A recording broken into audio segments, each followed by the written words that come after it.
ఏం జరిగింది బ్రేకప్ కావడానికి రీజన్? బ్రేకప్ అంటే అదే అంటున్నాను, ప్రేమలో ఉండేటప్పుడు యాక్చువల్గా ఏంటంటే దట్స్ కాల్ నాట్ లవ్ అని కూడా నేను అన్నాను. అదొక అట్రాక్షన్ అనమాట. వాళ్ళు మనకి అది ఫస్ట్లో కేరింగ్లా ఉంటుంది. ఆఫ్టర్ పోను పోను పోను ఏంటి ఎవరితో మాట్లాడనీయట్లేదు, ఫ్రెండ్స్ని కలవనీయట్లేదు, బయటకు దట్టు ఇండస్ట్రీ అమ్మాయిలకి 90% వరకు పెళ్ళిళ్ళే వేస్ట్ అని నేను అంట. ఇండస్ట్రీలోకి వచ్చాము అంటే ఒక ముద్ర వేసేస్తారు మనకి. సో అది ఎంత కరెక్ట్గా ఉన్నా, ఎంత తిరిగిపోతాలకి అంతే వేస్తారు, తిరగలేని వాళ్ళకి కూడా అదే ముద్ర ఉంటుంది. సో సినిమా అనేసరికి వాడితో ఉండొచ్చావా, వీడితో ఉండొచ్చావా, అక్కడ చేతులేసి పట్టుకుంటారు, ఇక్కడ చేతులేసి పట్టుకుంటారు అని దట్స్ కాల్ యాక్టింగ్ అని అంటే టచ్ అయితే అవుతుంది కదా. సో అప్పుడు టచ్ అయినట్టు ఏం ఫీల్స్ రావా, అవి వచ్చినప్పుడు ఏం చేస్తావు అంటే ఇట్లాంటి మెంటల్ టార్చర్ అనమాట లేకుండా. అలాంటివి మీరు అనుభవించారు? అనుభవించాను. First I was starting my life in modelling. Okay, చూస్తేనే అర్థమైంది. ఫస్ట్లో మోడల్ అనమాట. సో ఆ మోడలింగ్ పోను కొన్నాళ్ళు స్టాప్ చేసేసాను అనమాట, మా బ్రదర్ వద్దన్నారని. తర్వాత నేను మూవీస్లోకి ఫస్ట్ నేను దూరదర్శన్ సీరియల్ చేశాను. ఓకే, దూరదర్శన్. ఫస్ట్ 10 years అవుతుంది ఇండస్ట్రీకి వచ్చి. 10 years. సో ఏవేవి చేశారు అందులో? ఫస్ట్ నేను సీరియల్ చేశాను, తర్వాత మా టీవీలో, ఈటీవీలో అత్తారింటికి దారేది అని ఆల్మోస్ట్ ఒక 1 year దాకా చేశాను ఆ సీరియల్. ఓకే. నేను శిరీష, బెంగళూరు ఒక అమ్మాయి చేసేది, ఆల్మోస్ట్ నాలానే ఉంటుంది తను, నేను ఒకలానే ఉంటాం. తను మెయిన్ లీడు, నేను సపోర్టింగ్ రోల్ అనమాట అందులో, ఒక విలన్కి వైఫ్. ఓకే. అందులో సో సీరియల్స్ చేశారు, మూవీస్ చేశారు? సీరియల్స్, మూవీస్, కొన్ని యాడ్స్ కూడా చేశాను. ఒక మిర్చి యాడ్ ఒకటి చేశాను, ఇప్పుడు కాదు 2016లో. మిర్చి తిన్నారా ఇట్లా? అలా తినలేదు, తింటే ఎలా ఉండను, మీ మీద మండిపోతాను. కారం అదే మిర్చి అంటే ఎలా చేస్తారు? మిర్చి పౌడర్ యాడ్. పౌడర్ యాడా? సో వేసుకునే పౌడర్? తినే పౌడరే. తినే పౌడరే. సో చాలా బాగుంటుంది అని చెప్పి చెప్పినట్టున్నారు. ఓకే, అంటే మిర్చి కూడా నాలా హాట్ గా ఉంటదని బాగుంటదని చెప్పా. సో దగ్గర పోతే తెలుస్తుంది హాట్ అంతే, స్వీట్ అనేది. అవును. ఇంకోటి మంచిగా కొనసాగుతున్న మీ లైఫ్ లో కోవిడ్ అంటే ప్రతి ఒక్కరికి అనేది ఒక భూతం. అలాంటి మీ లైఫ్ టోటలీ చేంజ్ అయిపోయినట్టు మాకైతే ఉందా సమాచారం? అవును అవును, అసలు అంటే ఇట్లా ఉన్నది ఉల్టా అయిపోయింది అనమాట. చక్కగా మంచి మెయింటెనెన్స్ అంటే ఒక టైం టేబుల్ అంటూ ఉండేది అనమాట. ఈ టైంకి లేవాలి, ఈ టైం చేయాలి. ఈ టైంలో ఏంటంటే తినటం, పడుకోవటం, నో ఎక్సర్సైజ్ ఏమి, అంటే ఒక లేజీ అని కాదు, యూజువల్గా కొలాప్స్ అయిపోయిందని చెప్పొచ్చు. అందరికీ హోప్ పోయింది. అంటే మనం బ్రతికుంటామో లేదో అనేది గ్యారంటీ. బ్యూటీ పక్కన పెడితే, మెయింటెనెన్స్ పక్కన పెడితే, బాడీ మెయింటెనెన్స్ ఇవన్నీ పక్కన పెడితే అసలు నువ్వు బ్రతికుంటావా లేదా అనేదే అందరు ఇలా చేత్తో పట్టుకొని కూర్చున్నారు గుండెలు ఆ టైంలో. సో అక్కడి నుంచి ఇట్లా చెప్తానే ఇలా ఉన్న లైఫ్ ఇలా ఉల్టా తిరిగిపోయింది అనమాట. ఎట్లా అంటే షేప్ అవుట్ అయిపోయింది. నన్ను నేను చూసుకొని మిర్రర్లో అసహ్యం పడిన రోజులు కూడా ఉన్నాయి, నేను అసహించుకున్న రోజులు ఉన్నాయి నావి. ఏంటి ఇట్లా అయిపోయింది, ఇలా అయిపోతున్నారు ఏంటంటే ఆఫ్టర్ మళ్ళీ again start my career after 2 years. 2022 ఎండింగ్లో మళ్ళీ స్టార్ట్ చేశా. ఓకే. 19 ఎండింగ్లో ఆగింది, 2022. ఈ 2 years కూడా ఎట్లా వెళ్ళిపోయినాయి కూడా నా డేస్ నాకు తెలియదు అసలు. సో తర్వాత ఎలా స్టార్ట్అప్ చేశారు మళ్ళీ అగైన్ కాంటాక్ట్స్ అన్నీ పోయినాయి అండి. కాంటాక్ట్స్ అన్నీ పోయినాయి. ఈవెన్ షేప్ అవుట్ అయిపోయాం. అంటే ఫ్రెండ్ రోల్ ఇచ్చిన కాడి నుంచి మదర్ రోల్కి వెళ్ళిపోయానంత స్టేజ్కి వెళ్ళిపోయాను. ఓకే. హెవీ వెయిట్, మెయింటెనెన్స్ పోయింది. సో వర్కౌట్ అప్పుడు మనకి ఇండస్ట్రీలో ఏంటంటే మన పెట్టుబడి మన బ్యూటీనే. అవును. సో అదే లేకపోతే ఎవరిస్తారు మీకు ఆఫరు? దట్టు ఈరోజు చాలా కాంపిటీషన్తో కూడుకున్న ఫీల్డ్ ఇది. అవును. సో ఈ ఫీల్డ్లోని బాగా మనం మింగిల్ అవ్వి 10 మందితోని ఫస్ట్ ఆఫ్ ఆల్ పిఆర్ బాగుండాలి, మనకి పిఆర్ బాగుండాలి, అండ్ అందరితో కూడా మనం మంచిగా మింగిల్ అవ్వాలి. సో ఇవన్నీ జరగాలి అని అంటే ఫస్ట్ ఆఫ్ ఆల్ ఎవరిని కలవడానికి, ఒకరినొకరిని కలవడానికి ఆప్షన్ లేదు. సో మనం వన్స్ రోజు కాంటాక్ట్లో ఉండి టచ్లో ఉంటేనే మనకి ఎవరైనా ఆఫర్ ఇచ్చేది. సో మనం ఫేడ్ అవుట్ అయిపోతే ఎవరు కూడా పిలిచిందమ్మా అని ఆఫర్ ఇవ్వరు. సో ఎందుకంటే చాలా మంది ఉన్నారు మనకంటే బెటర్గా, 100 times బెటర్గా ఉన్న వాళ్ళు చాలా మంది ఉన్నారు. సో వెతుక్కొని ఇవ్వాల్సిన అవసరం లేదు. సో అట్లాగా మొత్తం 2 years వేస్ట్ అయిపోయింది. అగైన్ మళ్ళీ స్టార్ట్ చేసి ఇప్పుడు మళ్ళీ వస్తున్నాయి. ఓకే, మళ్ళీ వస్తున్నారు, మళ్ళీ ఎంటర్ అయినా. యా. ఆ 2 years మీకు ఏం నేర్పించింది? ఆ టైంలో ఏం నేర్పించింది అని అంటే ఎక్కడో ఏదో చిన్న పుణ్యం చేసాం, బతుకున్నాం అనిపించింది. మనకంటే ముందు చూస్తున్న వాళ్ళు అసలు ఎట్లా ఆకులు ఎలా రాలిపోయినాయి అలా పోయారు ఒక్కొక్కరు. సో వాళ్ళతో పోల్చుకుంటే దేవుడు ఇంకా ఏదో పని ఉంది మనకి భూమి మీద, అందుకే ఉంచాడు అనుకున్నాను. అదొక్కటి చాలు అనుకున్నాను నేను. ఓకే. సో ఇంకోటి అడుగుతున్నా, మీ ఆ బ్యూటీ వెనకాల సీక్రెట్ ఏంటి? ఏంటి అంటే మంచిగా వర్కౌట్ చేస్తాను, జిమ్కి వెళ్తాను, మంచిగా నన్ను నేను ప్రేమించుకుంటానండి ఫస్ట్. అందుకే వేరే వాళ్ళపైన ప్రేమ తగ్గింది మీకు. అలా అని కాదు, నన్ను నేను ప్రేమించుకుంటేనే నాలంటి వాళ్ళు మీరు ప్రేమిస్తారు. అవును, ప్రేమిస్తూనే ఉన్నాను. అంటే మీరే కాదు, అందరూ ప్రేమిస్తారు. నన్ను నేను ప్రేమించుకోకపోతే మీరు ఎవరు ప్రేమించడానికి ఆప్షనే ఉండదు. అంతేనా కదా? అవును. సో ఎక్కడ ప్రాపర్ ఎక్కడ? విశాఖపట్నం. వైజాగ్. Beautiful city. అంత వైజాగ్ అమ్మాయిలు అందరూ ఇంతేనా? అయ్యో, అంటే మీకు ఎంతమంది తగిలారో నాకు తెలియదు కదా. నార్మల్ అడుగుతున్నా. వైజాగ్ అమ్మాయిలు అందరూ అంటే మేము మాకు ప్రేమలు విలువలు అభిమానాలు చాలా ఎక్కువ. వైజాగ్ అమ్మాయిలకి అందం కూడా ఎక్కువే అంటారు అందరూ, అది మేము చెప్పుకోకూడదు, మీరు చెప్పాలి. అలాంటి వాళ్ళు చెప్పాలి, చూసేవాళ్ళు. సో ఎంతమంది ప్రపోజ్ చేశారు మీకు? నాకు ఇప్పటికే వస్తూనే ఉంటాయండి, మ్యారేజ్ ప్రపోజల్స్ కూడా వస్తూ ఉంటాయి. నాకు పెళ్లి చేసుకుంటాను, లైఫ్ ఇస్తానంట, ఇస్తావు కొంతకాలమే, ఆ పాపని సోది అంతే. అంటే మనసులో అనుకుంటాను, అవునా నాకు పెళ్లి మీద ఇంట్రెస్ట్ లేదు. ఉన్నాయి ప్రపోజల్స్, ఇప్పటికీ ఉన్నాయి మ్యారేజ్ ప్రపోజల్స్. యాక్సెప్ట్ చేయాలంటే నాకు నిజంగా చేయాలంటే 100% చేయాలి. మీరు ఇంకో 10 years పోయిన తర్వాత నేను బ్రతుకుంటే కలిస్తే ఇదే మాట చెప్తాను నేను. అప్పుడు కూడా నేను సింగిల్గానే ఉంటాను. ఓకే, న్యూస్తలేమండి ఇప్పుడు చేసుకుని అంటారు, మళ్ళీ తర్వాత లేదండి, అంటే చేసుకోవడంలోనే ఎట్లా ఉంటుంది అంటే మాటలు వేరు చేతులు వేరు. ఒక్కసారి అంటే ఫేస్ చేయడం ఎక్స్పీరియన్స్ వేరు. నేను ఫెడప్ అయిపోయాను. ఫెడప్ అయిపోయిన వాళ్ళని మనం మార్చడం కష్టం. ఆర్జీవి గారిని మార్చగలమా మనం? సేమ్ నేచర్ లైక్ మీ.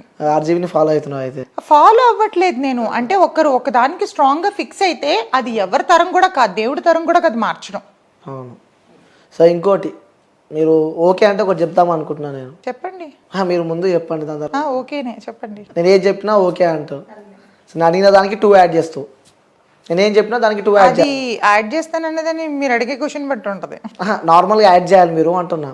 చేద్దాం. చేస్తారు కదా నిజంగా? చేయకుంటే మీరు అడిగే దాన్ని బట్టి ఉంటుంది ఏం చేయాలో వద్దా అని. అడగకూడదు అంటే ఆల్రెడీ నచ్చదు మీకు, ఎందుకంటే మీరు మీతో మాట్లాడుతున్నా కాబట్టి. సో ఇంట్రెస్ట్ లేదని చెప్పి అర్థమైంది. కానీ మీ ఉన్న ఈ లైఫ్లో ఇంకొంచెం మీ లైఫ్ని ఇంకొంచెం హ్యాపీగా తీసుకోపోదాం అనుకుంటున్నా. హ్యాపీగా నేనున్న దాంట్లో ఇప్పుడు హ్యాపీగా ఉన్నాను నేను. ఇంకొక తోడైతే కూడా ఇంకొంచెం బాగుంటుంది. వద్దండి, అన్ని విధాలుగా క్రియేట్ అవుతాయి తప్ప అది తోడులా ఉండదు, తర్వాత మెంటల్ టార్చర్ లా ఉంటది. అది అందరు లాంటి వాడిని కాదు నేను. అందరూ ఒక్కటే. అలా ఎలా చెక్ చేస్తారు అందరూ ఒకటే అని? మీరు దేని మీద రాసిమ్మంటే దాని మీద బాండ్ పేపర్ మీద రాసి సంతకం పెట్టిస్తా. అందరూ ఒకటే. అందరూ ఒకటే అంటాం. సో మేమైతే ఒకటి కాదు. సో బాండ్ పేపర్ మీద రాసిస్తాను. సో నేను కూడా మీకోసం వెయిట్ చేస్తా. కానీ ప్రపోజ్ చేయాలి కదా మిమ్మల్ని. అయ్యో, ఇలా హైట్ కి మీరు మ్యాచ్ కారు. హైట్ తో సంబంధం ఏంది, మనసుతో సంబంధం. అంతేనా? మనసులు నాకు వద్దు, హైట్ కావాలా? హైట్ కూడా వద్దు. హైట్ మనసులు మ్యాచ్ చేయడానికి అని చెప్తున్నా. నేను ఎవరిని యాక్సెప్ట్ చేసే మూమెంట్ అంటారు కదా ప్రేమ గుడ్డిది అని చెప్పి. నా దృష్టిలో గుడ్డిది, కుంటిది, మోగుది, చెవుడిది కూడా. సో ఆ ప్రేమని మీలో పంచుకుందాం అనుకుంటున్నా నేను. వద్దండి అలాంటి సాహసాలు ఎందుకు గానీ. అంటే వెయిట్ చేస్తా మీకోసం. ప్రపోజ్ చేసేవాడిని వద్దంటే ఎప్పుడైనా తర్వాత మైండ్ మారుతుందేమో. లేదు, ఫిక్స్ అయినా నేను. మీరు ఫిక్స్ అవ్వండి, నేను అవ్వలేదుగా. వెయిట్ చేస్తా మీకోసం. వద్దు, నేను వెయిట్ చేస్తాను. ప్రపోజ్ చేసిన మాకున్న హక్కు అది. అది యాక్సెప్ట్ చేస్తారా చేయరా అది మీ ఇష్టం. వచ్చినట్టు మీరు ప్రవర్తించవచ్చు, నా ఇష్టం వచ్చినట్టు నేను ప్రవర్తించవచ్చు. సో మీకు చేయాలనుకుంటే మీరు చేయండి, యాక్సెప్ట్ చేయాలి వద్దని అనుకున్నది నా ఇష్టం అది. ఓకే. సో వియాస్ నేనైతే ప్రపోజ్ చేస్తున్నా. సో నాకు తెలిసి యాక్సెప్ట్ చేస్తుంది. తను చాలా మంచిది అబ్బా, యాక్సెప్ట్ చేస్తుంది. మీరే చెప్పేస్తారు. నీ గుండె చాలా గట్టిది. అవునా? సో కళ్ళు మూసుకోరు ఒకసారి. అవునా? మూసుకున్నారా? మూసుకున్నా. I love you. అయ్యో, థ్యాంక్ యూ. మీ లవ్ నేను యాక్సెప్ట్ చేయలేను, సారీ. మీ దగ్గరే మీరు కీప్ చేసుకొని పెట్టుకోండి. కొంచెం సేపు అన్న ఈ పువ్వుని ఆస్వాదించాను, కొంచెంసేపు అన్న. వద్దు, పువ్వుల్లో ప్రేమ లేదు, ఇక్కడ ఉంటది ప్రేమ. ఓకే, ఒకసారి పట్టుకోండి. ఎందుకు అవసరం లేదు? ఒకసారి పట్టుకోండి, చెప్తా. పట్టుకోండి ఒకసారి. వద్దా? పట్టుకుంటే నేను యాక్సెప్ట్ చేసినట్టే. లేదు సార్, నార్మల్ గా పక్కన పెట్టండి పట్టుకొని. మీరు నా పేరు చెప్పి అక్కడ పెట్టేసేయండి. ప్రేమతో వచ్చినప్పుడు అలా. నాకు అలాంటి ప్రేమలు వద్దు. సెట్ అవుతారమ్మా చూసిన. ఏం లేదు. సో పట్టుకోరంటారు. ఓ ప్రియా స్ట్రాంగ్ అని అర్థమవుతుంది వాళ్ళకి కూడా. అవునా? సరే వ్యూయర్స్, మీరు గుర్తుపెట్టుకోరి, ఇంటర్వ్యూ అయిపోయే వరకు ఈ పూని ఆమె చేతిలో పెడతా. ఇది మాత్రం గుర్తుపెట్టుకో. నువ్వే తీసుకుంటా చేస్తాను నేను. ఓకే, చూద్దాం. రెడీయా? You try. ఓకే, అయిపోయే వరకు నాకు తెలిసి 1 hour ఉంటుంది. 1 hour చాలు నాకు.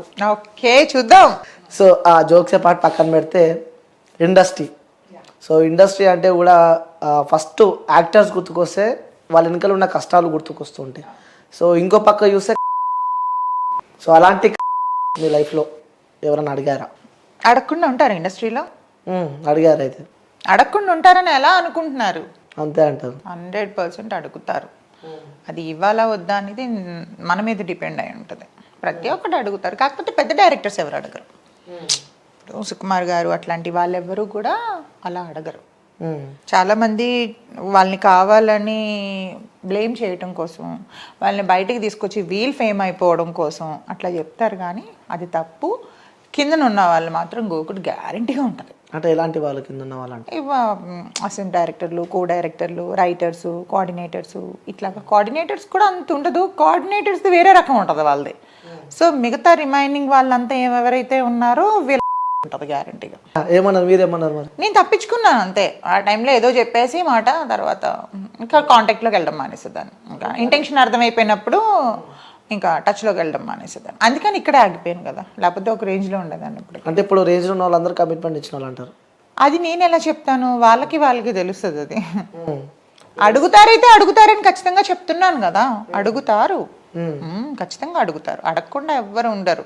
ఓకే, సో కమిట్మెంట్స్ చేయకుంటే అక్కడికి స్టాప్. ఇక స్టాప్ అని ఏం లేదు, ఇచ్చే వాళ్ళని పెట్టుకుంటారు, ఇవ్వలేని వాళ్ళని పక్కకి నెడతారు.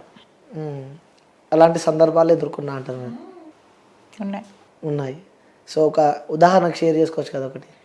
ఉదాహరణ అంటే పేర్లు వద్దులేండి, పేర్లు ఎందుకు, కానీ ఉన్నాయని చెప్తున్నాను కదా. నేను ఒక 20 మూవీస్ దగ్గర చేశాను అప్పటి వరకు, 20-25 చేశాను. బాగా నేను కొంచెం గుర్తింపు వచ్చింది మాత్రం where is the Venkatalakshmi, Srinivasa Kalyanam, ఇవన్నీ పెద్ద పెద్ద హీరోస్తోనే చేశాను. ధృవ చేశాను, చుట్టాల అబ్బాయి.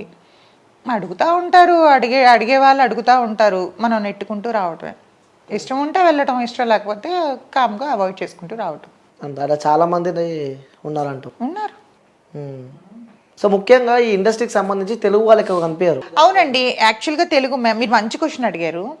తెలుగు వాళ్ళని ఎందుకు అంటే, తెలుగు అమ్మాయిలకి కొంచెం సిగ్గు, బిడియం, కొంచెం అంటే ఇప్పుడు సపోజ్ మీరు ఎగ్జాంపుల్ చెప్తున్నాను మిమ్మల్ని. మీరు ఒక మంచి డైరెక్టర్ అనుకోండి, మీరు నన్ను అడగలేదు, మీకు ఇంత స్టాఫ్ ఎవరైతే ఉన్నారు, ప్రియా ఏంటి మరి నాకు కొంచెం ఒప్పుకుంటావా, డిన్నర్ పెడతావా అంటే, అంటే డిన్నరు అన్నాడంటే వాడు అర్థం చేసేసుకోవడమే ఇంకా 100%. కో లాంగ్వేజ్ అది. అలాంటప్పుడు అంతవరకు వచ్చినాడు. ఇప్పుడు నేను అనుకోండి, మనం ఆంధ్రాలో పుట్టి, హైదరాబాద్, తెలంగాణ, ఆంధ్ర అదంతా కూడా మనకి తెలుగు కాబట్టి ఇక్కడ కల్చర్ వరకు అంటే కొంచెం సిగ్గుపడతాం.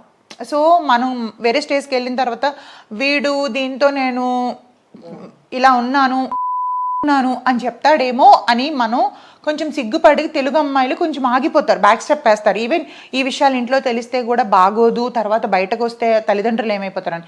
ఈ నార్త్, ఈ బెంగళూరు, వీళ్ళు అయితే ఏమంటే వెచ్చలు పెడతాను. సో వాళ్ళకి ఏంటంటే వాళ్ళు రెమ్యునరేషన్ తక్కువ ఉంటుంది, కమిట్మెంట్స్ బాగా ఇస్తారు, అమ్మాయిలు కూడా బాగానే ఉంటారు. సో అప్పుడు అందుకనే చూసింగ్ వాళ్ళది ఎక్కువ ఉంటుంది. తెలుగు అమ్మాయిలకి ఏంటంటే అడిగేసరికి కొంచెం సిగ్గు, బిడియం అడ్డం వచ్చి ఒప్పుకోవడం మానేస్తారు, కాబట్టి తెలుగు అమ్మాయిలు కొంచెం బ్యాక్ ఉన్నారు. ఓకే, అంటే చాలా మందికి డౌట్ ఉంటుంది అనమాట, ఇండస్ట్రీలో మన తెలుగు వాళ్ళు ఉండరు. అదే చెప్తున్నాను కదా, నార్త్ వాళ్ళు ఏంటంటే సిగ్గుండదు వాళ్ళకి, వాళ్ళు ఏ డ్రెస్ ఏమన్నా వేసేస్తారు. మన తెలుగు వాళ్ళు అలాగా, తెలుగు వాళ్ళు కొంచెం సిగ్గుపడతారు కదా, చేసుకున్నా కొంచెం సీక్రెట్ గా చేస్తారు తప్ప. కొంతమంది ఉంటారంట. నార్త్ వాళ్ళు అయితే కొంచెం అన్నిటికీ రెడీ అంటారు, సై అంటే సై అంటారు దానికైనా. సో ఆ ఫీల్డ్ ఉన్నారు కాబట్టి చెప్తున్నారు. కోర్స్ ఆ ఫీల్డ్ తెలుసు కాబట్టి చెప్తున్నా. అవును. సో ఇంకోటి, ఒక అమ్మాయి ఇండస్ట్రీ వైపు రావాలన్నా కూడా చాలా స్ట్రగుల్స్ ఉంటాయండి. యూజువల్గా అమ్మాయిలు 80% అమ్మాయిలు లైఫ్ ఫెయిల్ అయిన వాళ్ళు మాత్రమే ఇండస్ట్రీకి వస్తారు. ఓకే, ఎందుకలా అంటే ఒకటి చూసింగ్ ఈజీ జాబ్, యాక్టింగ్ అనేది ఈజీ జాబ్. అది ఇంకొకటి ఏంటంటే మంచి మనకి బ్యాక్గ్రౌండ్ సపోర్ట్ ఉన్నదంటే ఒక స్టేజ్కి వెళ్ళొచ్చు. స్టేజ్కి వెళ్ళాలంటే కొంతమంది డబ్బులు సంపాదించుకోవడానికి ఇండస్ట్రీకి వస్తారు, కొంతమంది ఖాళీ ఫేమ్ కోసం వస్తారు. అంటే వాళ్ళని 10 మంది రిజిస్టర్ చేయాలి, 10 మందిలోకి ఒక గుంపులోకి వెళ్తానని గుర్తుపట్టాలి, అట్లా చేస్తారు కొంతమంది. కానీ ఇప్పుడు సోషల్ మీడియా వచ్చిన తర్వాత అందరికందరూ హీరోయిన్లు, అందరికందరూ హీరోలు అయిపోయారు. రీల్స్ చేసి ఒక 100K 200K దాటితే కథ. yes of course.